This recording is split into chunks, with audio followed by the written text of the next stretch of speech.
John, you just got through with a match with David in the finals. How do you feel right now? Really drained. No problems physically, but I'm pretty well spent emotionally. It's quite a challenge. It's frustrating to come up a little short. Well, it's tough to go through a handball tournament at the pro level and wind up in the finals, but what's it like doing it against a 19-year-old kid who's a handball phenomenon? Well, it's to the point now where it's as motivating as can be. I see the challenge out in front of me. I think I know what I need to do, and it's just time to step up and do it. What exactly do you feel you need to do? I'm thinking it's a kind of game I have to be at my very best. I have to be razor sharp. You know, 2 years ago I had to play well to beat him. Last year I had to play very well to beat him, and now on I just have to play very, very, very well to beat him. But rather than talk about generalities, let's get into specifics a little bit. What do you see as the part of David's game that you have to overcome? I have to earn his respect in the deep court, and there's two things. I have to get a lot of quick points when I'm in the front court. I got to make him pay for his mistake as quickly as possible. And then when I'm in the deep court, I got to hang with him as long as I can. I mean, I'm not ever going to expect to outright beat him in the deep court, but I got to hang in, take his legs as much as I can, and make him realize that he's in an even battle back there, and hopefully I'm going to win when I'm up in front. Now let's switch gears for a minute, take a breath, and tell me about the role that handball plays in your life. It's huge. It's to me it's probably the ultimate education as far as learning about myself, just character development. It's probably had as much to do with that as any class or anything else I've ever done. You start out very poorly. You know, you're very bad when you start this game, and it's just getting over the first hump takes a lot out of you. Just getting to where the game's fun. Just fight through for that for a while, and I've been fortunate enough to be pushed my entire life. There's always a challenge there, so another hurdle, and I see what's in me and see if I can meet it.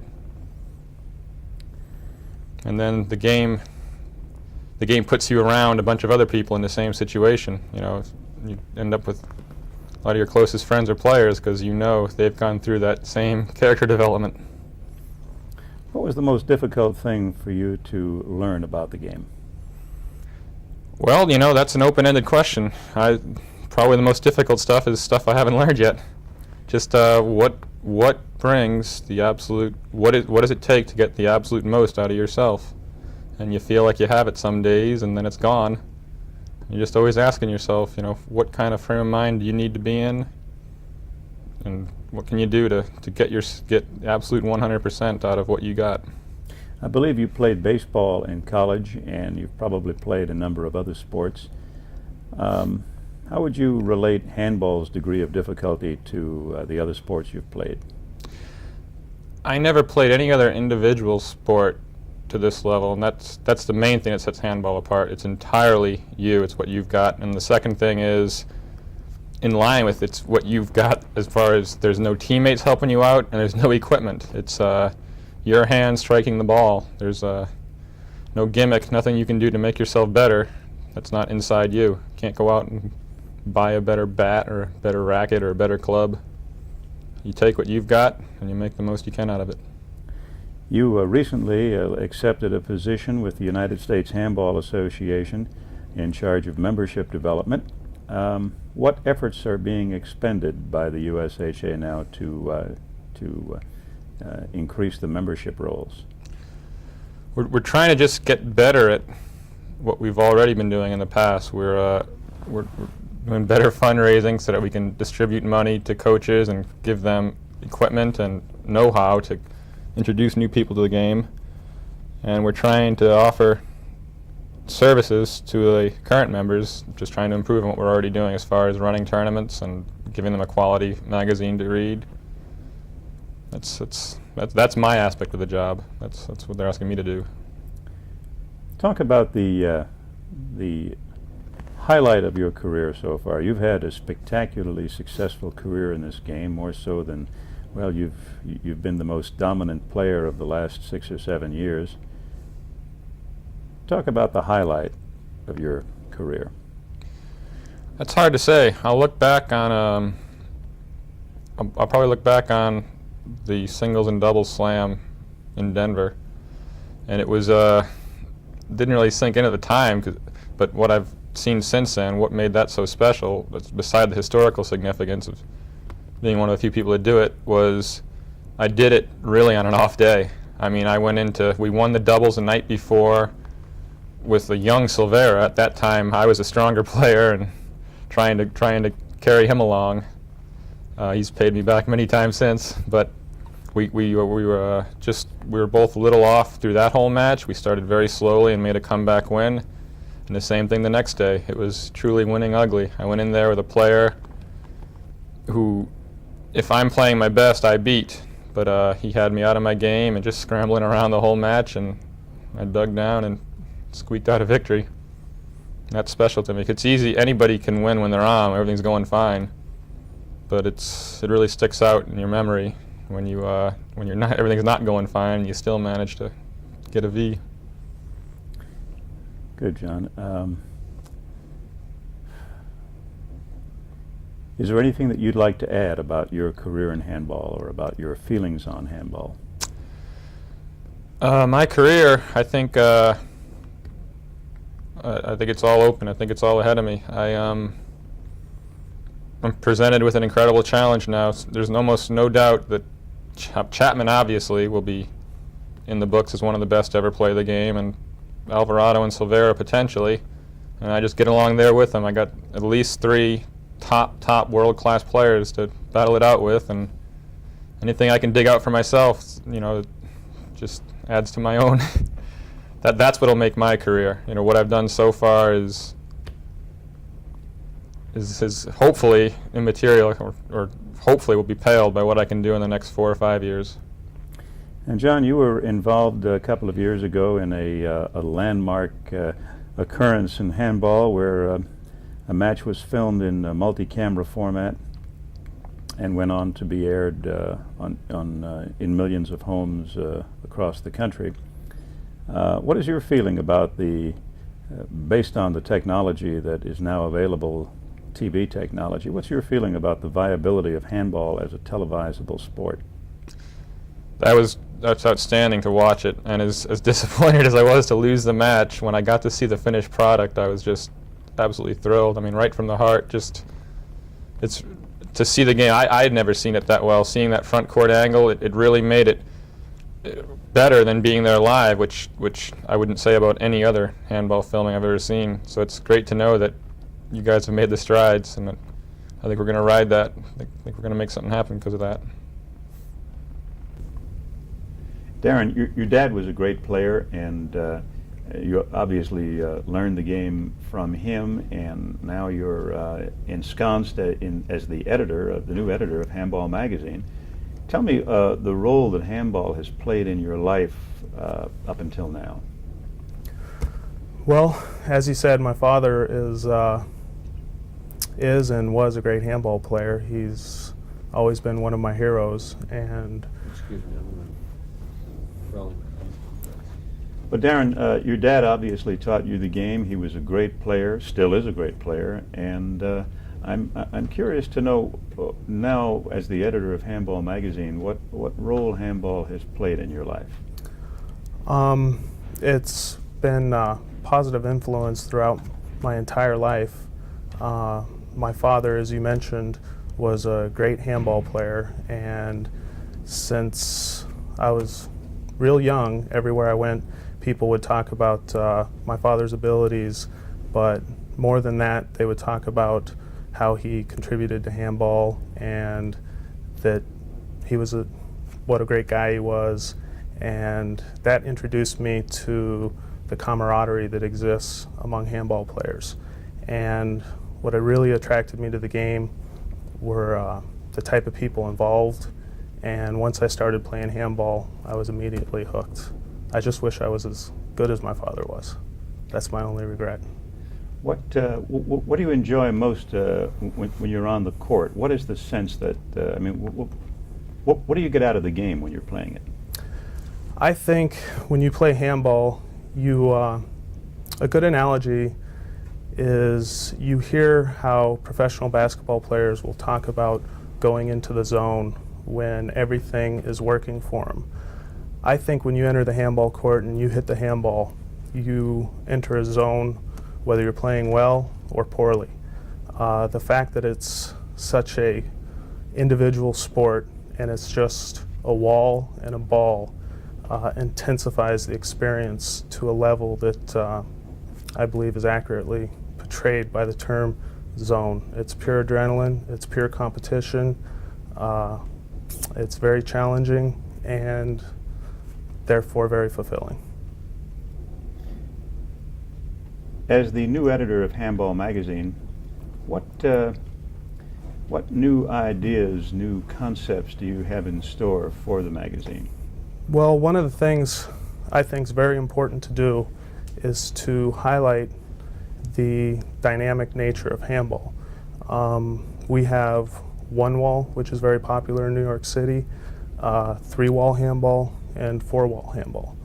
A lot of people don't realize the many varieties that handball can take. It's a simple game, and that's part of its beauty.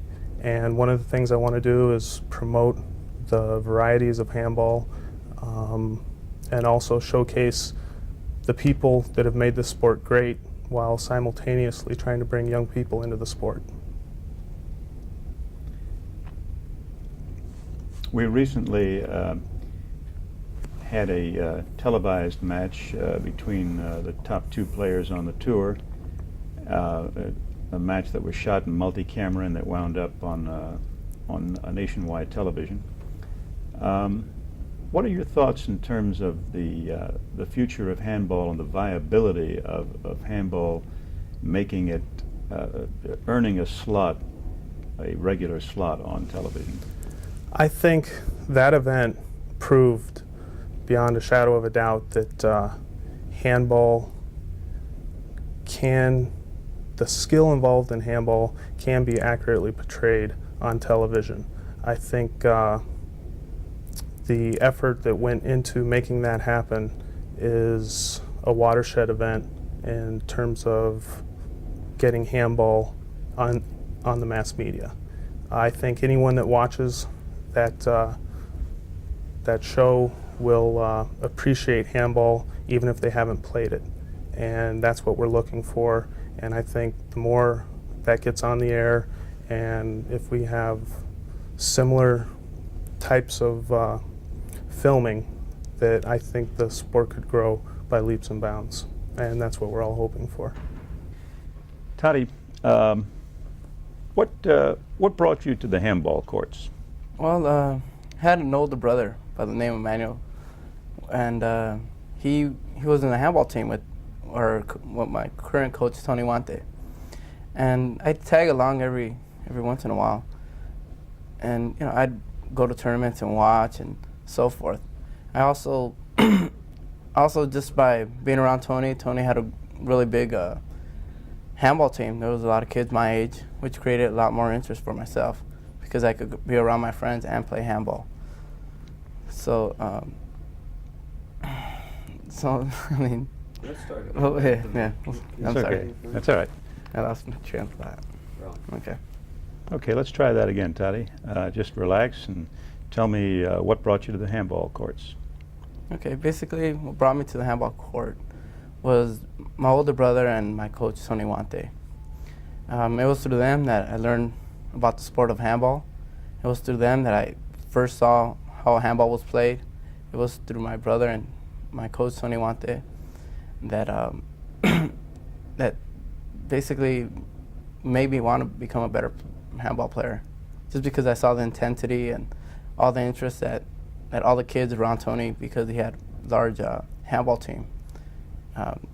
Because of them, we just all share the same interest in becoming the best we can in handball.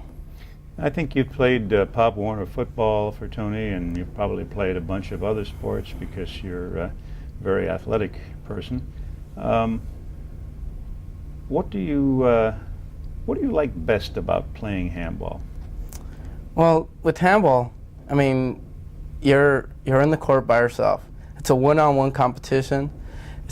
You're not relying on anybody else to come through. The only person you're relying on is yourself. And you're testing yourself every single day, every single time you get on the court.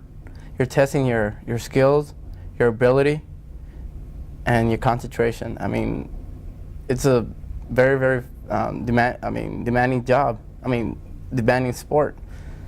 Well, I consider it a job because this is what I do full time. But like I said, it's very, very challenging, physically, mentally. Mentally, it's exhausting. Physically, it's very exhausting. And I'm a person who I really enjoy a challenge. I mean, I need challenges, so I can get by every day. If not, life becomes dull. Good. Now, I want you to talk just a little bit about Coach Tony Huante. What are your thoughts about this man who introduced you to the game? Well, this man, Tony Huante, it's really hard to begin to describe how he's changed my life and many other kids around my community. He's introduced us to a lifelong sport we can play. He kept us off the street. He showed us a new direction because where I grew up is very, very rough area, and he gave us an outlet basically. Because when you're young, you got a lot of energy. A lot of kids use it to destroy, and he taught us how to focus it into becoming better athletes. And also he gave us perseverance. He taught us dedication. He taught us how to just be truthful and honest with ourselves and not take any shortcuts, just through all the lessons we shared, together and as a team. This man, it's hard. I could go on for a half hour or so about Tony Huante because not many people are willing to spend the time or the amount of money he spent on us. I mean, even though we had some sponsorship from the City of Commerce to assist us, but for the most part, he put in a lot of time, a lot of his own money, just to see us succeed. Tati, you've had some spectacular success in professional handball. You're the current national champion in both singles and doubles, two-time winner of the nationals. What are your hopes for the future for Tati? I mean, you're still a young man. You've still got a career in front of you. Do you want to go on and try to set some records? What is your future hopes? Well, my future hopes are, probably within the next future. My next year or two, I might be taking a little break just from handball. But when I get back, I'm fully intent to get back to where I was, which is number one. I was number one about a year and a half ago before an injury. But I believe I'll be around the sport for a very long time. And I believe I can win a few more national championships. I don't know about setting any records because it takes a lot of time and dedication. And I doubt if I'll have the amount of time necessary to dedicate to handball. But like I said, I'll be back. I just want to ask you about your two main opponents these days. Talk about John Bike for a minute. What's it like to play someone of John's caliber? Okay, John Bike, very hard hitter. Hits the ball really hard. He's in terrific shape. In order to beat him, you got to be consistent. You got to be in shape, most of all. And he's a very, very, it's very competitive player. Really, really competitive player. John Bike, he's been around the sport for, he's been around for a long time, number of years. He's a very strong left-handed player, very aggressive. He has a spectacular serve. When it's on, he's very difficult to beat. And now what about David Chapman? Here's a 19-year-old kid who has pushed around some of the top players in the world from the time he was 15 or 16. Well, David Chapman, he's the other side of the coin. Uses less power, he's a very intelligent player on the court. He has very good court sense. He has great anticipation. I believe his off-speed handball techniques, or rather shots, I think he throws a lot of players. And I think a lot of players, well, did underestimate him because of his lack of power, but he's proven otherwise since then because he has a lot of skill.